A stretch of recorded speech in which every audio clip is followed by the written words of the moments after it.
Hi, all. Thanks so much for joining. We're just going to give everyone a minute or so to trickle in, and then we'll start right around 12:30.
Kyle, if you just joined, thank you. We're going to give it another minute just for a couple people to join.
Hi, everyone. Thank you so much again for joining and for your patience. We are going to go ahead and get started here, and I will turn things over to Marianne from the Dravet Syndrome Foundation to get us started.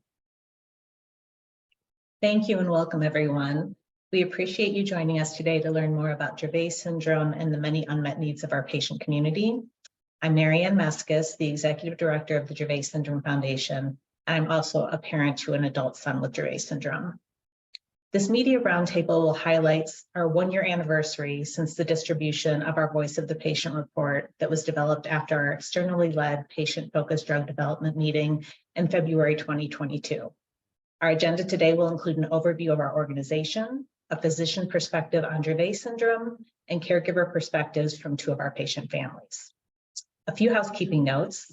Carrie is on this call and is available for any technical support if any issues arise. We ask that you hold all questions for our Q&A session that will be at the end of the presentation. And finally, I'd like to disclose that unrestricted funding for this roundtable was provided by Stoke Therapeutics as part of a collaborative agreement. Next slide, please.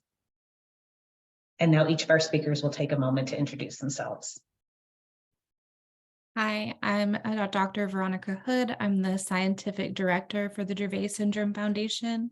I'm trained as an academic scientist, but I've been with the foundation since June of 2020. Hi, I'm Ross Nicholas, and I am a Vice President of the Dravet Syndrome Foundation Board. I also have a son, my oldest son, Henry, that was diagnosed with Dravet in 2008.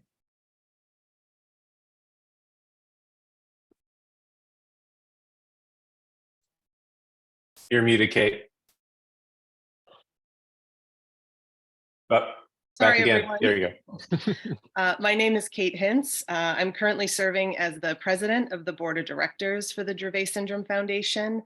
I live with my husband and my 12-year-old daughter, Morgan, in the Hudson Valley area of New York. Morgan is 12 years old and has Dravet syndrome. And I've been involved with the foundation since about 2012. And my name is Joe Sullivan. I'm a pediatric epileptologist at the University of California, San Francisco. I have a particular clinical interest in taking care of patients and families with Dravet syndrome. And I've also been very involved with the Dravet Syndrome Foundation, first serving on the medical advisory board for I think about 6 or 7 years now, and joined the actual board of directors about 3 years ago.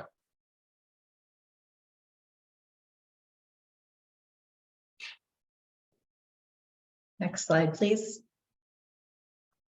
The mission of the Dravet Syndrome Foundation, or DSF as we call ourselves, is to aggressively raise funds for Dravet syndrome and related epilepsies, to support and fund research, increase awareness, and to provide support to affected individuals and families. Next slide.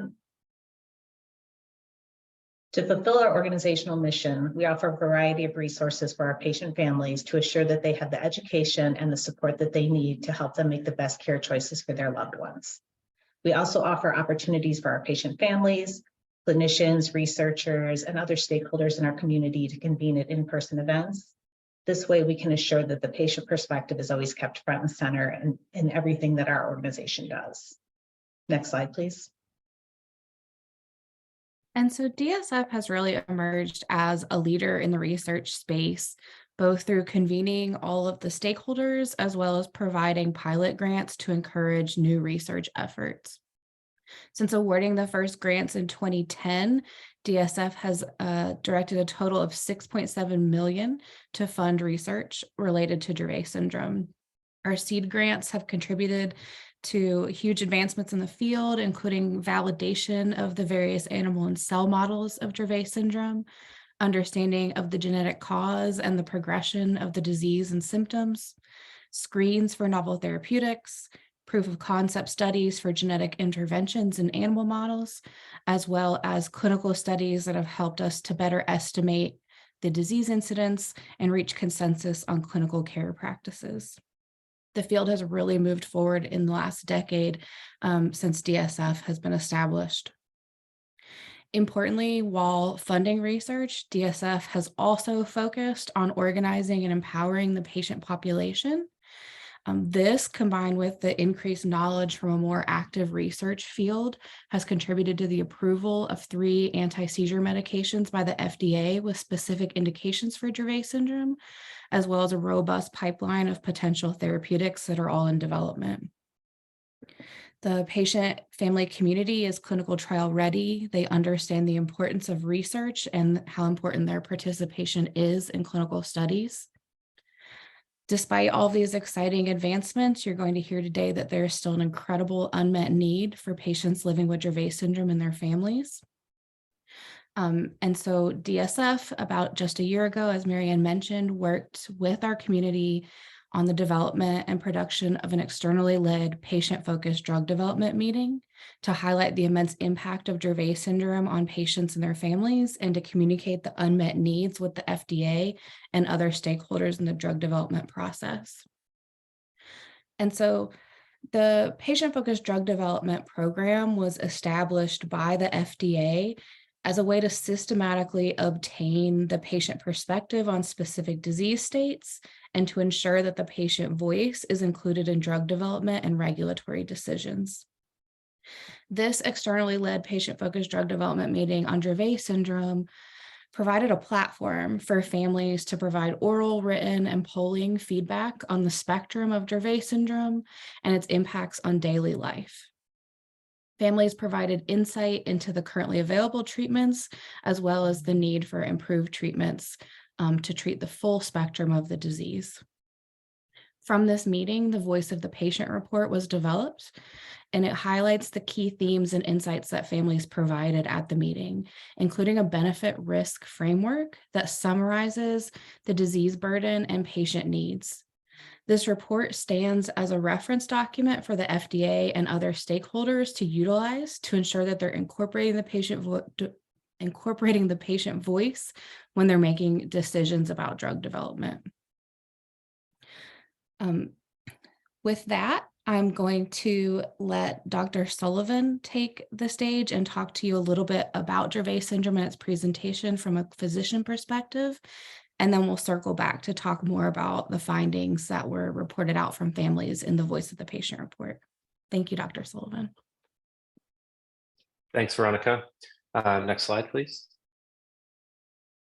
So this has really been an exciting time, I think, for patients and families. And I want to highlight that aspect of this, that this really does take a village to take care of these patients. And so we really want to make sure that we're paying attention to the patient voice so that we can fully support these patients and families over time.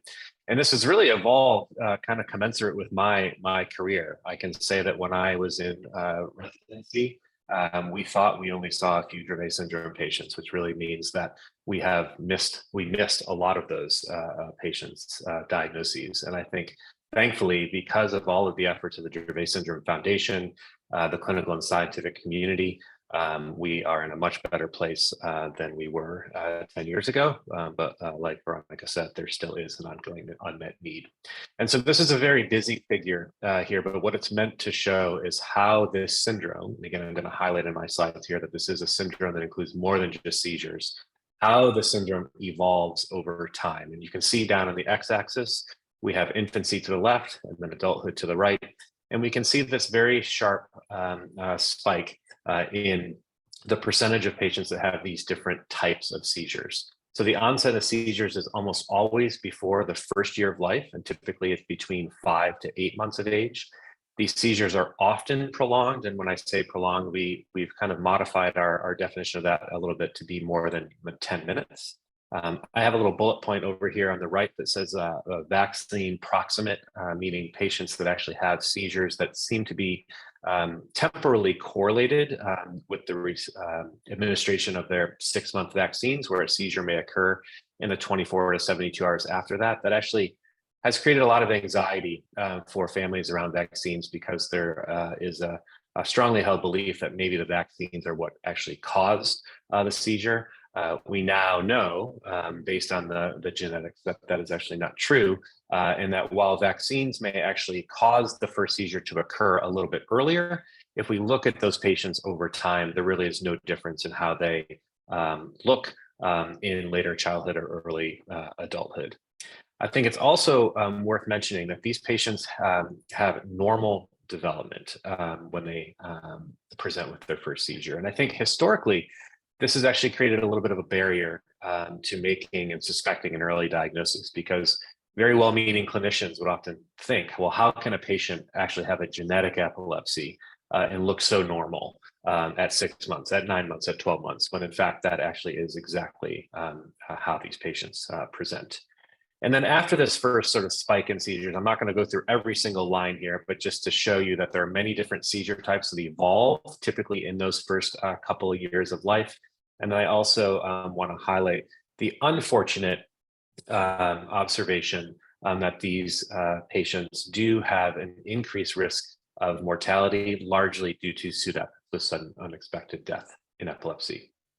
So in that theme of a syndrome, I now want to walk you through some of the other non-seizure related aspects that are present in these patients. Again, a very busy slide. And I should mention these data points were pulled out of a systematic literature review that I was part of, looking at case reports, case series through all of the literature to try and identify a sort of point prevalence and evolution of these different features over time. And so I will walk through a couple of these lines, because this is more than just seizures, right? So it's neurodevelopmental stagnation and decline. There are behavioral issues, there are sleep difficulties, there are motor impairments. And I've said in some of my talks that while seizures are still a very important contributor to overall quality of life, even someone who has a very refractory epilepsy diagnosis and is seizing even on a daily basis, which some of our patients unfortunately do, the majority of their life they're spent not seizing, right? So these are the other 23 hours of every day where they have to get up, they have to get out of bed, they have to be fed, they have to go to school. And these really are the other comorbidities that have a negative impact on their ability to live, have a high quality of life as possible.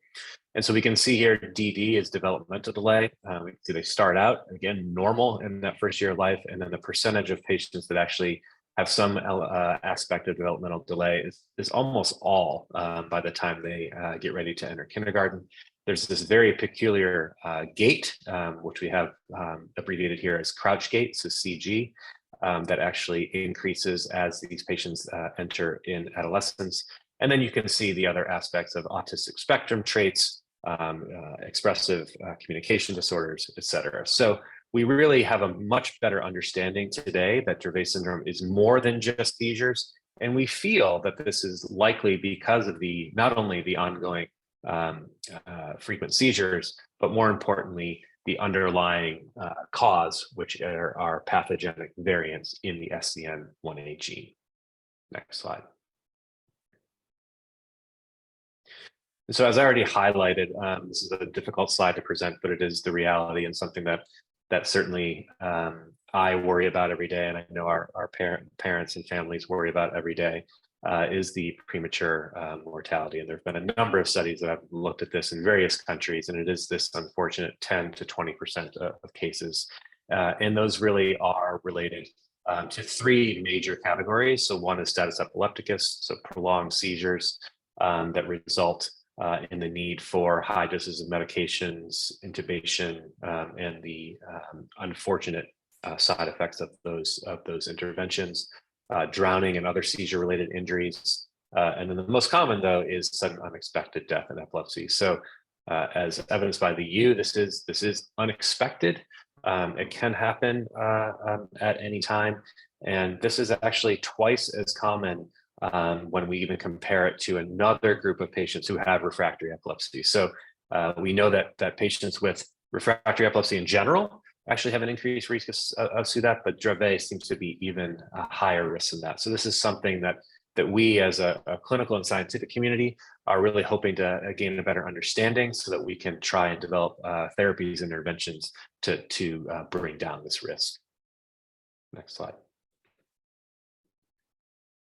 So as I alluded to, we have a very strong understanding of the underlying cause of Dravet syndrome. I think this has really served in pediatric epilepsy as being the prototypical genetically driven developmental and epileptic encephalopathy. And the reason for that is we have 20 years of time since this gene has been discovered and linked to what was then called severe myoclonic epilepsy of infancy, but has now been given the name Dravet syndrome, named after Charlotte Dravet, who first described the features that impact these patients. We know a lot about the sodium channel gene, that it encodes for this sodium 1.1 channel, and that the genetics of this basically leads to what's called haploinsufficiency. So we all have two pairs of genes in SC and in Dravet syndrome. There's a pathogenic variant on one gene that basically impacts how the messenger RNA transcript is transcribed and doesn't allow that protein to be transcribed into functional protein. The other chromosome works perfectly fine, so sodium channel is being made. And so when you look at these animal models, it's been demonstrated that they have about 50% of the functioning sodium channels, and that's what we feel leads to the phenotype of poorly controlled treatment-resistant seizures, as well as all of those other comorbidities that I reviewed. It's still not the entire story, however. We can still have patients that look clinically in the same way, present in the same way, and evolve in the same way, and yet they do not have variants in the SCN1A gene, and that's estimated to be around 10 to 15%. So 85% are going to have pathogenic variants in the SCN1A gene.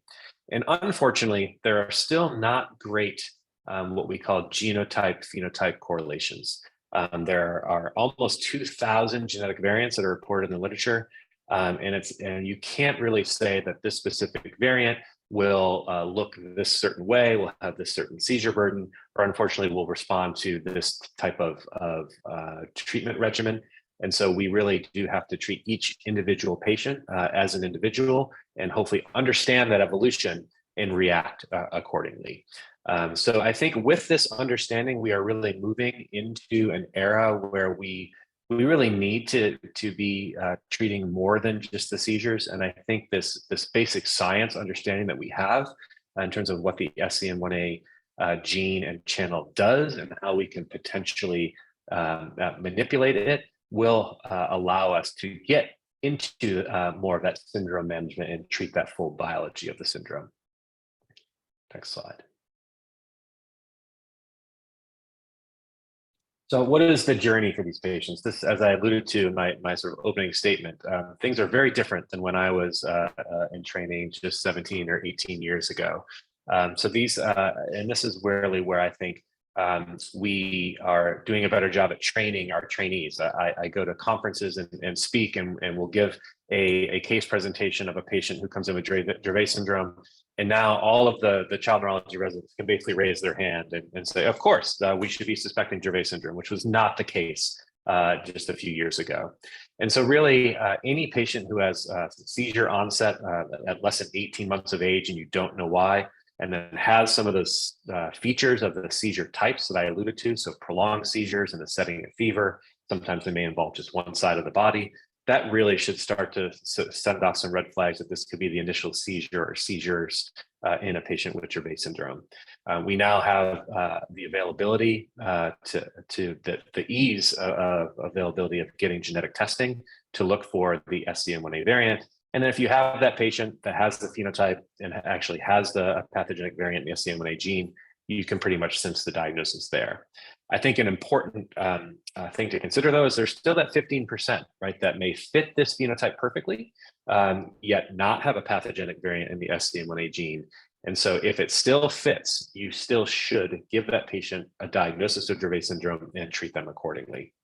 What I'm trying to show here in this top right table here in the bolded numbers is this was a survey of almost 600 patients in Europe who had a diagnosis of Dravet syndrome. And depending on how old they were at the time of the survey, how long it took them to actually arrive at a diagnosis. And I'll just call you to the top left and bottom right corners. So patients that were currently infants, about 33% of them were diagnosed in less than 6 months from their first seizure, and then another 50% between 6 and 12 months. So this is something that I think is just very uplifting in a way, because you're getting 90% of patients now who are currently infants are being diagnosed within a year. And I think we can still even do better than that. But then highlight over to the bottom right, patients that are currently adults, the overwhelming majority of them, 80%, took more than 4 years to arrive at a diagnosis. And even those that are teenagers, so those patients that I unfortunately missed in my training, right, 17 years ago, we're still dealing with 60 to 70% that had 3 or more years from diagnosis. And I really think that if we understand this diagnostic journey and can follow the diagnostic algorithm, we are going to get more and more patients in the upper left-hand corner, which I think we're all hopeful will translate into more targeted treatments, which I'm going to go into next, and improved outcomes. The next slide. Before I get there, so the epidemiology, this is rare, but not so rare. So I was part of a study that actually looked at medical records of all the live births in a health system. And we came to the incidence of being 1 in 15,000 per 700 live births, which even if you account for this unfortunate mortality, the estimates are somewhere between 15 and 20,000 patients in the US. So rare, but not super rare. Next slide. So this evolution of clinical treatment is like I said, just been really amazing to be part of. So not only has there been this broader awareness and more availability of genetic testing, we're getting more of those patients in the upper left-hand corner. That's allowing them to have this accurate diagnosis, which is avoiding a lot of testing. You know, it was not uncommon that patients would go through repeated MRIs. Some patients even underwent epilepsy surgery or were exposed to these medications that we know can have a negative impact on the outcome, that we're avoiding all of those pitfalls. And then to bring it just over to the last 5 years is actually translated into the FDA approval of 3 anti-seizure medications, not only with specific indication for Dravet syndrome, but data, right? Data that supports its approval, but for me as a clinician, data that can actually drive how I choose those medications in my treatment algorithm. Next slide. And here is this treatment algorithm. So I was also very fortunate to be part of a expert panel that came to a consensus opinion as to how we should approach these patients with Dravet syndrome in terms of utilizing the anti-seizure medications that we have available to us in the current day. And this is a figure that's adapted from this paper, going through the first through 4th line agents. And as I've already alluded to, equally important to avoid these medications that have primary sodium channel blocking activity, which can actually exacerbate not only the long-term outcomes, but also precipitate more frequent or more prolonged seizures. And so we still feel that valproate, valproic acid, the brand name Depakote, is still the first line therapy. This is does not have a Dravet specific indication, but is a very broad spectrum medication that has decades of use.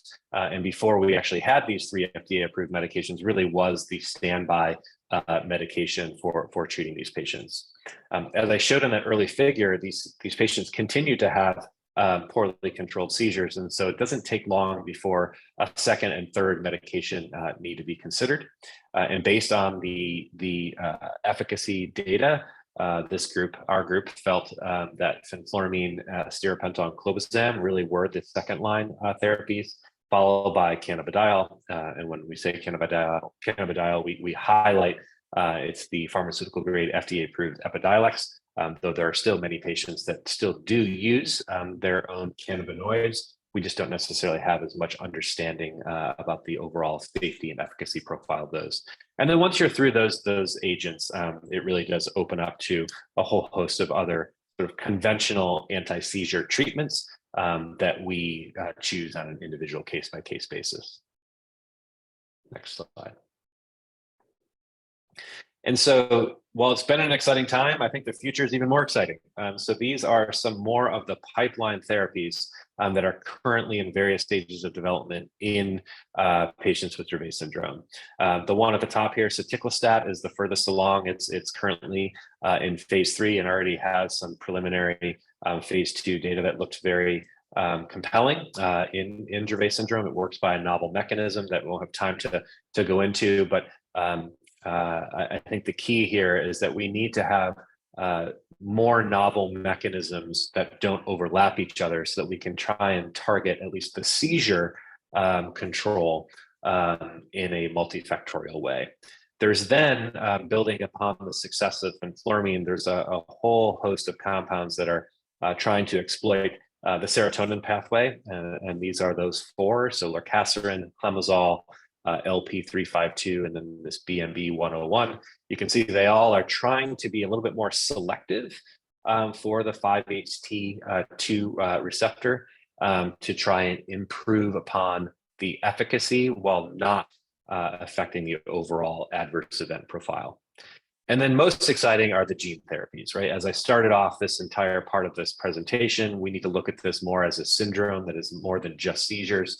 And because we actually have that understanding of the underlying cause in 85% of patients, there's a big paradigm shift towards trying to move toward gene therapies. And the one that's the furthest along is the STK001, which is an antisense oligonucleotide that impacts how the messenger RNA is spliced together, and basically is able to upregulate the amount of productive mRNA that will actually translate into increased sodium channel expression and try to reverse that haploinsufficient state that I alluded to.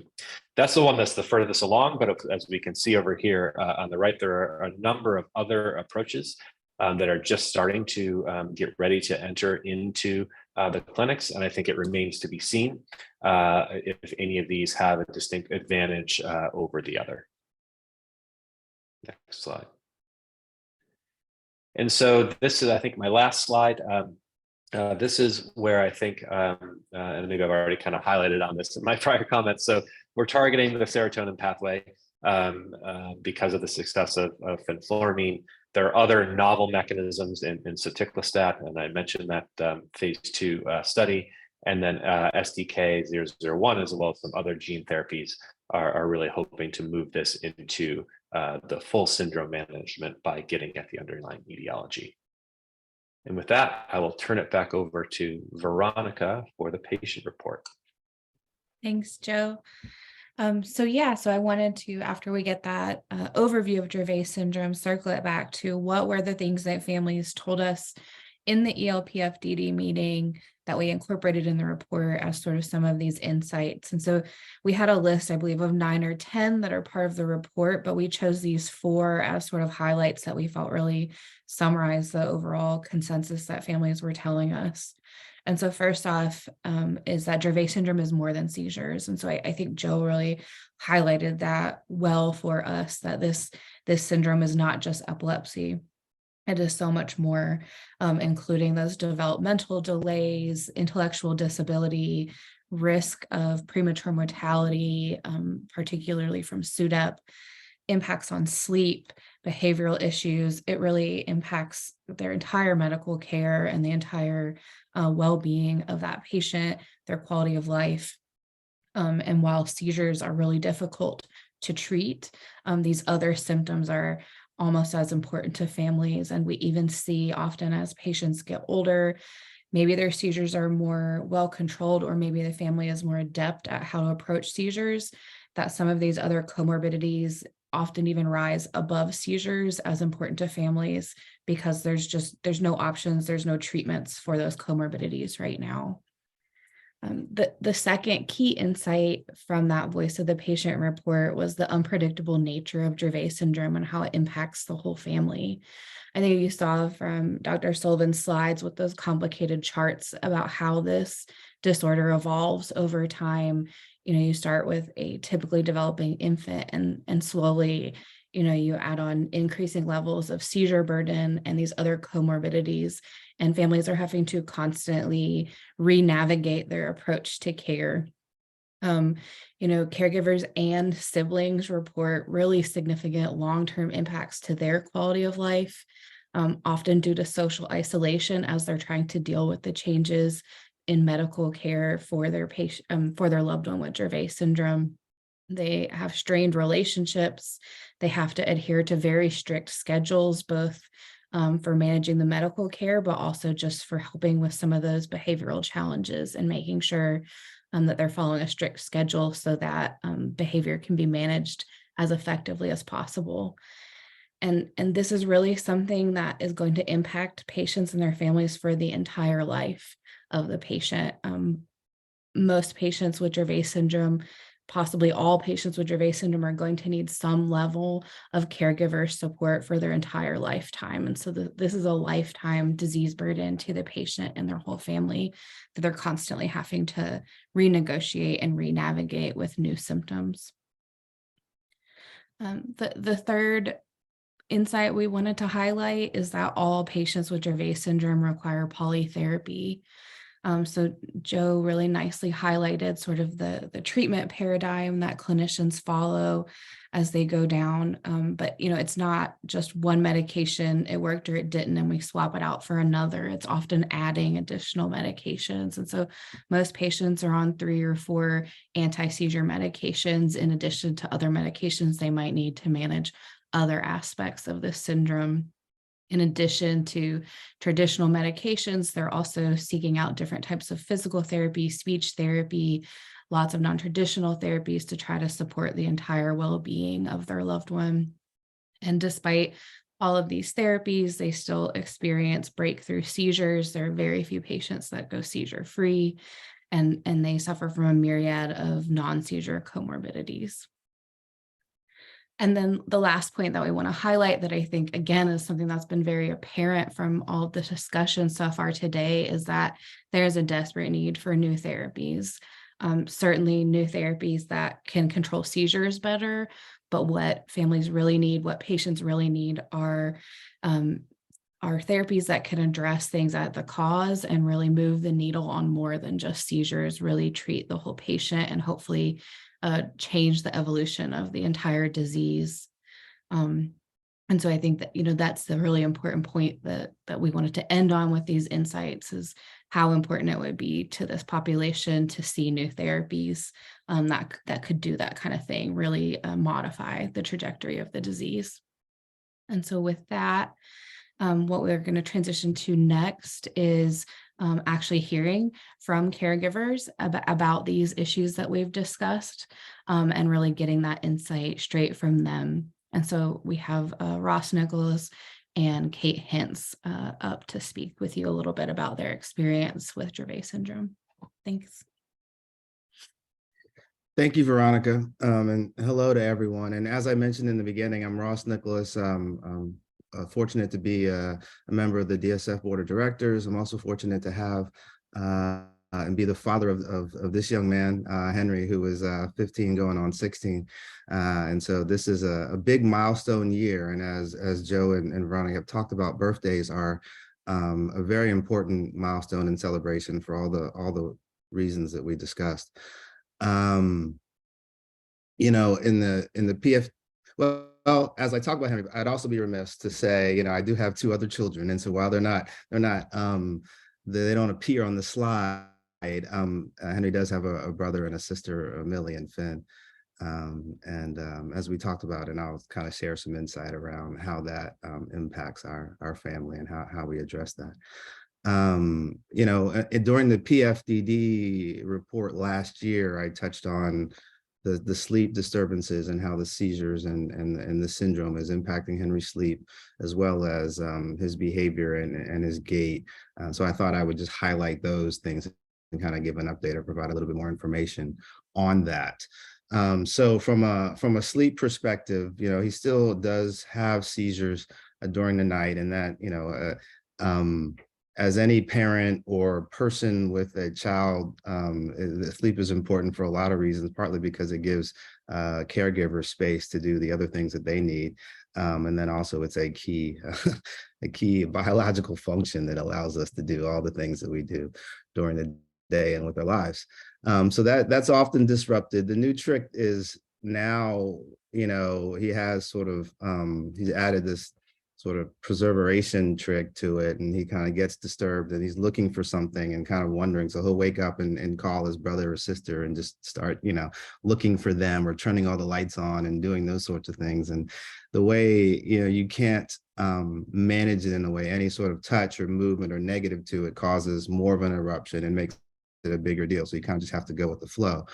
And so, we have friends that come to stay with us or invite us to stay with them, and like, we can come, but you're gonna have to be okay with someone yelling your name at 3 o'clock in the morning. If you're okay with that, then we're happy to join you, or vice versa. So it can be, it is an isolating syndrome, and we've alluded to it taking a village in terms of caregivers, in terms of clinicians, in terms of friends and resources. And so they really just have to kind of lean into it and be open to having life be messy and full, as Polly and I like to describe it. In terms of, the transitions are tough, and it takes a lot of planning to do so. I got an email from his teacher. It was like, hey, we changed classes and we were trying to get him from one thing to another, and it took 45 minutes for Henry to he just wanted to keep talking to his friend, and he didn't want to switch classes. I had no idea what to do. And you think about going to the dentist, and you do your best to get there as early as you can. And there have been times I've missed appointments in the parking lot just because getting him out of the car or into the car or doing is just not something he wanted to do that day. So he gets stuck in a lot of these things. He's expecting something from his external environment that isn't presenting itself, and that can cause a lot of problems, and it requires a lot of planning. And again, it's isolating in the sense that you can choose not to do those things, but we need to go to grocery stores, we need to visit friends, we need to take care of our medical visits, et cetera. Those things just have to happen. One time we were traveling, and he wouldn't, got stuck in just wouldn't board the plane. And one of the maintenance women, he was like, okay, I'll get on if she comes with me. And she was like, I'm just here to she was kind enough and present enough to assist us to get on the plane. And his brother and sister are looking at him like, they're upset, or we're going to miss it. What does this mean? Those sorts of things. So it's very impactful on everyone's life. He's transitioning to high school in this coming year, and so the space between things and navigating it, and we talk about the crouch gait, and it's just an ineffective mechanism. I don't know if you guys, but the way you walk, you kind of crouch down, and I don't know if you're familiar with it, but it's not the least effective. It's a very ineffective way to walk with the ankles turned inside, and it's really not. And so your methods and mode just get declined over time, and so the likelihood that you'll be able to travel long distances is very, very, very limited. And so then you have to think about, well, does he need a chair or a walker, and what does that mean? We've begun to think about what do we need to do to our house in order to make that easier for him just to navigate things and get around. So it is difficult, and it's hard to know. Just knowing, on the horizon that there are declines in these areas is certainly difficult, and requires just a lot of support and guidance. You feel like you're always waiting for the next shoe or a new shoe to drop, and a new thing to figure out and navigate. So it's tough, but we love him, and we wouldn't have it any other way. But it's far from easy. Kate, I don't know if you want to share or add any additional thoughts from your perspective. Thanks, Ross. I can certainly relate to most of what you said in terms of what our caregiving and situation here at our house looks like. Again, my name is Kate Hintz. I have a 12-year-old daughter, Morgan, who is diagnosed with Dravet syndrome. As you can see from this photo, Morgan is a very happy, smiley girl. It has been a really long, tumultuous journey for her in those 12 years. I've been asked to kind of touch on two different areas. The first of which is, Morgan falls into this category of being more on the severe end of the Dravet spectrum. So what exactly does that mean? I mean, from what you've heard from Dr. Sullivan and Veronica, even if you put a lot of these kids in the middle of this diagnosis, it's already a quite severe diagnosis. So what does it mean when a mom like me says, my child is on the severe end? So Morgan at 12 years old, she performs both physically and intellectually, probably between a 1 and a 2-year-old. Morgan has no speech. She's nonverbal. She communicates to her parents and her caregivers by pointing at things, grabbing things that she wants. She has certain signals that we're able to read, like hitting her head means that she's not happy or she wants to stop what she's doing. Smiling and laughing means she's enjoying what she's doing. So, that is basically how we communicate with her day to day. In terms of physically what she's able to do, Morgan did not start sitting up and holding her head up until she was about 4 years old. Since then, she has continued to make a steady progress that is very slow. So at 12 years old, she is able to take some steps with kind of maximum assistance from a caregiver, either standing in front of her or behind her. She can stand and do pivots, which aid us in doing transfers, for example, from a chair to the bed or from a chair onto a toileting system. But really, she is considered 100% dependent. Morgan can use a toilet. She has some level of continence, but really she still goes to school every day with diapers on. And in terms of her seizures, we're probably in one of the better places that we've ever been, which might sound surprising, but Morgan can go about 4 to 6 weeks without having any seizure activity at all. And then she will have a small cluster of convulsive seizures, usually one about every 6 to 8 hours. And she'll do that for 1 to 2 days. So during those 1 to 2 days, essentially all other activities stop. She has to stay at home. She's usually in her bed for the duration of those 2 days, or not necessarily leaving her bedroom much because she sleeps between those seizures. So how did we get here? We don't really know. We don't understand from one patient to the next why some might be more severe than others. When I said that her first 4 years of life were probably a bit more involved, I meant it. We spent a lot of time in the hospital with her. We cycled through many, many different medications in many, many different quantities and amounts. After her first seizure, she was immediately put on an anti-seizure drug.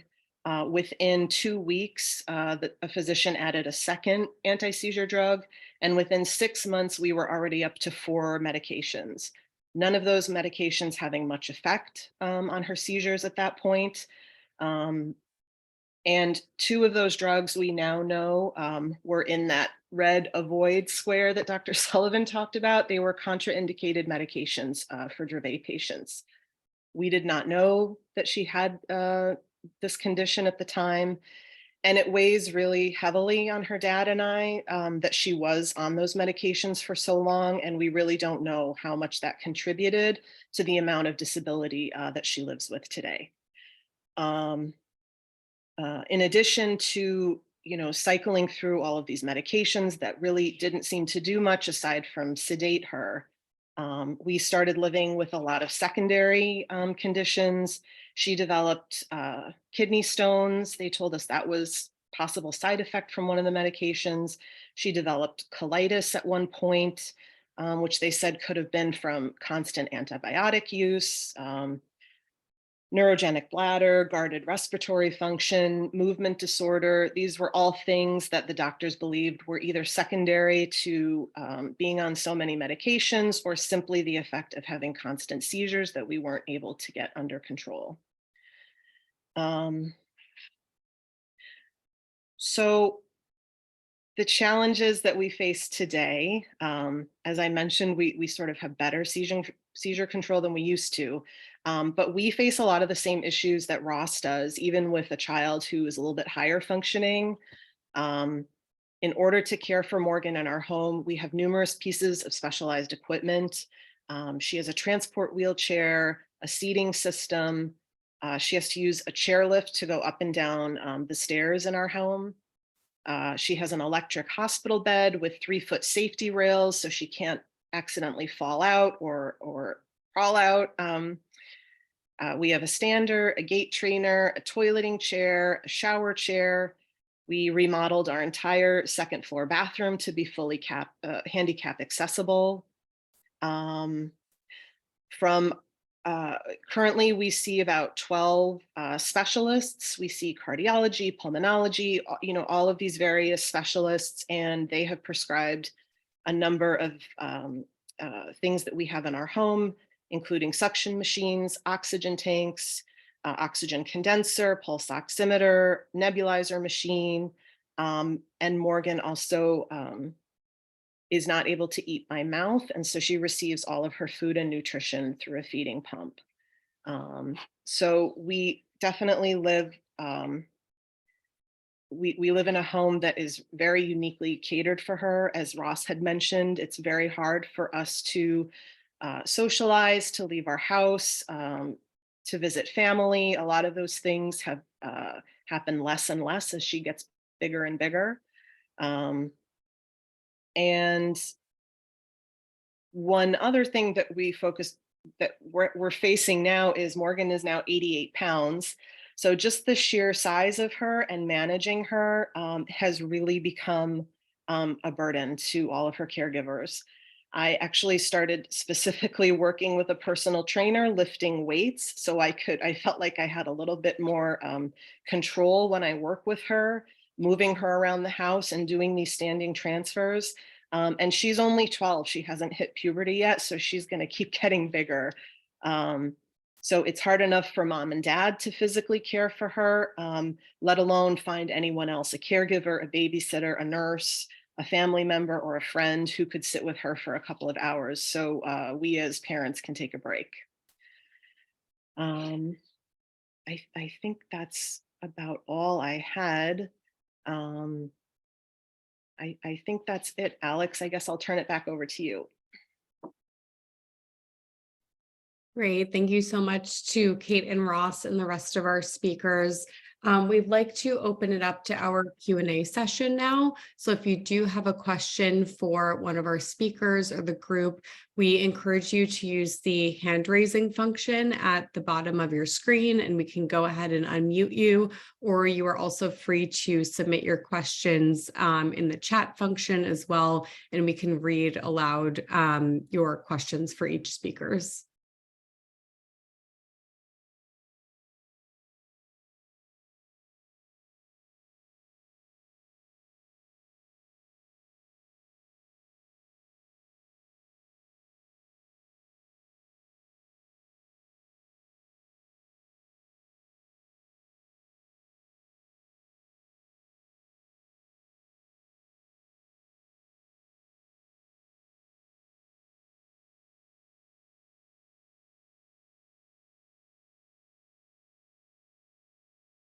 Ina, I see your hand raised, so I'll turn it over to you for your question.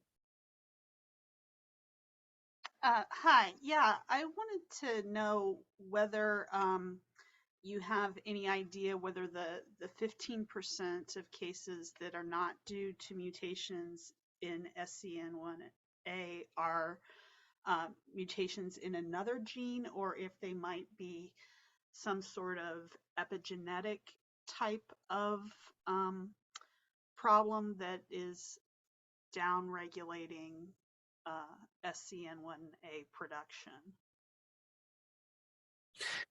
Yeah, I think that's a great question. There is a small list of other genes that we do feel could be the underlying etiology. I follow what's a family that have SCN1B. There's mutations that have been described in STXBP1 and GABA-R3. There's a whole list of mutation or other genes. But there still are, even with exome sequencing, there still are really some patients that have no identifiable genetic cause. I think there's another aspect is that genetic testing is getting better. So if someone has a typical phenotype of Dravet syndrome and they were maybe tested 10 years ago or even 6, 7 years ago, it's worthwhile repeating that testing. There's been different poison exons and different variants that are now able to be identified through the sort of more modern day next generation sequencing. So, but I still think the sort of field of gene discovery, and as you referenced, other epigenetic factors is still an active area of research. I don't know if you have anything else to add, Veronica. Yeah, I think what you said is accurate. There's just parts of the gene like that aren't necessarily in the coding region. So the parts of the DNA that are important to make that sodium channel that might still impact the expression. And so we just might not be looking in those areas, all of those areas in the DNA, and detecting those mutations as something that's important in impacting function. So, changes that could impact the epigenetic signature and things like that. So. And I think the other caveat too is that some of the most recent studies, I think Ingrid Scheffer out of Australia, her most recent study in a large cohort found that 95% of those patients did have a causal mutation. And so I think that if you look back through the literature, sort of that number keeps going up as far as explanatory SCN1A mutations. And so I think that speaks to the point you made that as we get better with this testing, we are finding more of the causal mutations.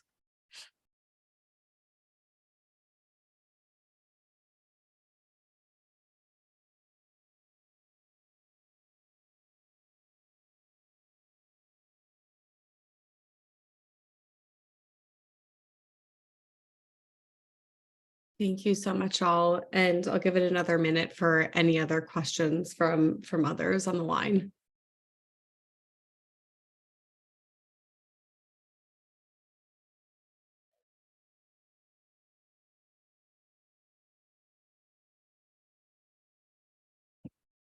I believe Tina has a follow-up question. Is that correct? I do. Sorry about this. You said that right now you're not able to necessarily link the variant that people have to the various types of seizures and things. Are there studies going on that are trying to do that, or do you think that the various seizure presentations and severity presentations are not necessarily variant linked, but due to something else? Yeah, it's a great question. Do you want me to take it, Veronica? You want to start? Yeah, either way, you can go ahead and I can add if I Okay. have anything. Yeah, I'll start. So there have been some advances. I don't want to make it sound like the group out of Andres Brooklas has a very nice tool now that you can actually put in the variant, but more to predict if you're going to be Dravet syndrome or a GEFS plus, so a genetic epilepsy febrile seizures plus.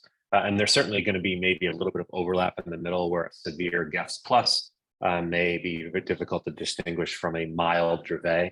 But I think hopefully we've all been pretty consistent that Dravet, even though it's a spectrum, even a mild Dravet is a severe epilepsy. And so where someone falls on the Dravet spectrum is still, in my opinion, impossible to predict based on the specifics of the variant. And I think that's largely just a denominator problem, right? If there's 1,700 variants, and some of these are some recurrent variants, but we only have so much data. We may only have 50 patients that have one of these variants, and that would be a lot. And then you have a sprinkling of and so we just can't get to these genotype phenotype correlations. But there is active work going on that are trying to look at other modifier genes to see if that actually would be able to inform us about the overall phenotype, because that is the crystal ball that all of our families and clinicians also want, right? You have this child that's diagnosed now at 9 months of age. Where are they going to fall? Unfortunately, we just kind of have to take a wait and see approach right now. Yeah, I don't know if I have much to add. I mean, I think the modifier gene thing is really interesting, and kind of comparing it to, I guess, just each person's individual background genetics. And so one of the areas where research has been able to look at that clearly is one in mouse models, and two in the rare instances of inherited SCN1A mutations, where you might have an unaffected parent, or a parent who had a much milder epilepsy, possibly that they even grew out of, or that is controlled really well. And then suddenly there's a, child or a grandchild that presents with Dravet syndrome. And so they've been able to look at those pedigrees and find, oh, here's what's genetically different in this patient versus the less affected family members, to try to understand, why you ended up with a worse phenotype or a more severe presentation. And then similarly in the mouse model, there's different strains of mice used in research. And if you have the SCN1A mutation in one strain, it presents very similarly to what you would expect in a human, with the onset of seizures and risk of premature mortality.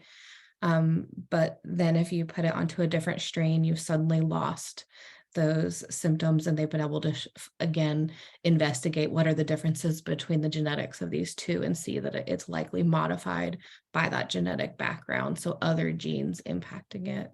And so, there are some groups that are trying to look at that in human populations more closely, but it just becomes increasingly more complicated the more diverse the background genetics are, to be able to pull something meaningful from it. And can you just briefly describe how the genetic therapies work? Yes, I mean, there's some varied approaches to this, but the common theme is that they're all working to increase expression from the healthy copy of the gene. And so, in a haploinsufficiency, the sort of traditional approach to genetic therapy would be to replace that whole gene. But the SCN1A gene is very big, and it outsizes some of the delivery vessels. So the viral vectors that we would send a gene therapy in are just too small for this very large gene. And so, as Joe already explained with the Stoke therapy, it's able to impact alternative splicing. And so he even mentioned something called a poison exon. So there's sort of this second level of gene regulation that is just supposed to happen for SCN1A as well as other genes, where sometimes the inclusion of the DNA sequence is a little bit different, and the cell says, okay, this RNA molecule we trash instead of keeping. And so the Stoke therapy has been able to stop the inclusion of ever kind of having that bit of DNA that says trash this piece of RNA. And so while you're going to get the same end result from the RNA when there's an SCN1A mutation, now you've suddenly stopped that poison exon from ever being included in the healthy copy, and you're able to boost expression. Some of the other approaches, like encoded therapeutics, they're looking to sort of hit transcriptional regulation. So, similar to an epigenetic factor, where it's going and binding to the DNA in front of the gene and saying, hey, increase the expression. There's some other companies that are, earlier in their clinical development, looking at similar approaches to tuning up the expression of the gene at the DNA level. There's some groups looking at RNA regulation. So whether that's tRNAs to read through a transcript that says, stop too early. So that's a premature stop codon. They're trying to do that, or other mechanisms that can make the RNA hang around longer and be more productive. So there's a lot of creative approaches. I think it all boils down to increasing expression of the healthy copy, since we can't replace the mutated copy at this point in time.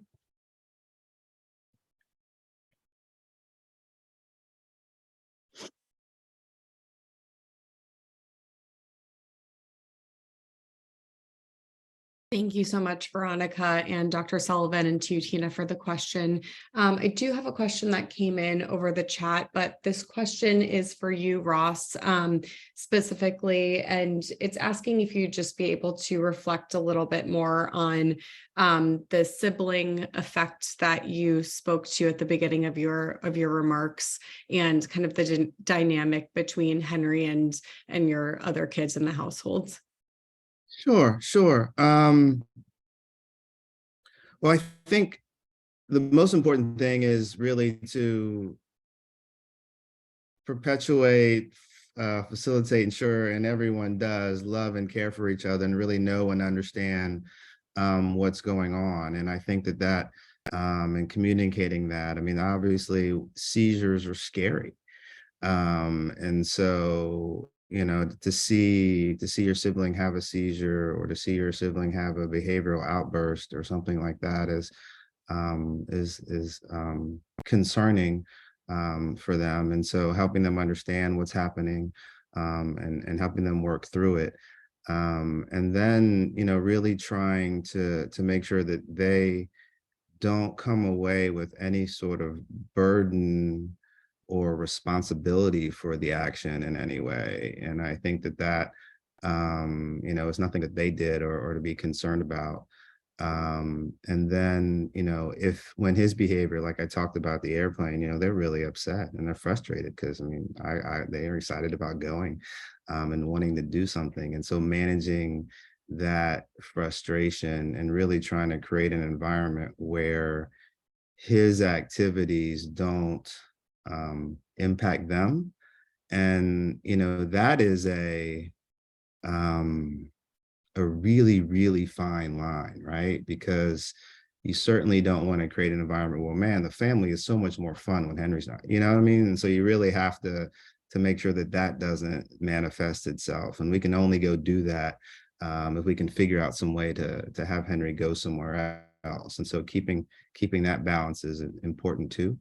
And so sometimes, you know, as a parent, you might just let it get messy, if that makes any sense, and kind of just let it work through it. Like, no, we're going to go with Henry this time, and this is the way it's going to be, and you know, we'll work through it. But then also ensuring that there are other times that they can still make it to their friend's house and birthday parties and all those sorts of things. And so it's a really fine line, and requires a lot of communication, and sort of participation to work through it. Is that getting at what you were seeking? I want to make sure I answer the question. Thank you, Ross. It sounds like that answers the question. Thank you for that. Sure. Great. Well, we do have time for one more question before we transition to our closing remarks, if there are any final questions from the group.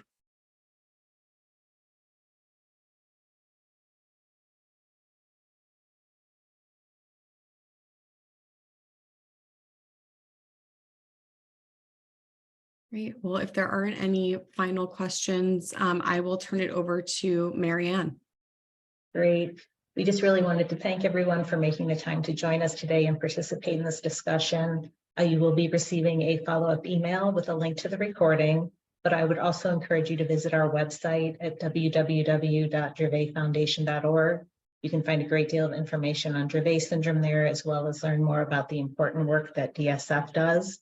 Also on that website, you can find a link to the recording of our ELP FDD meeting and a copy of the Voice of the Patient report. But I would also encourage you to reach out directly to us with any questions at info@dravetfoundation.org. Thank you.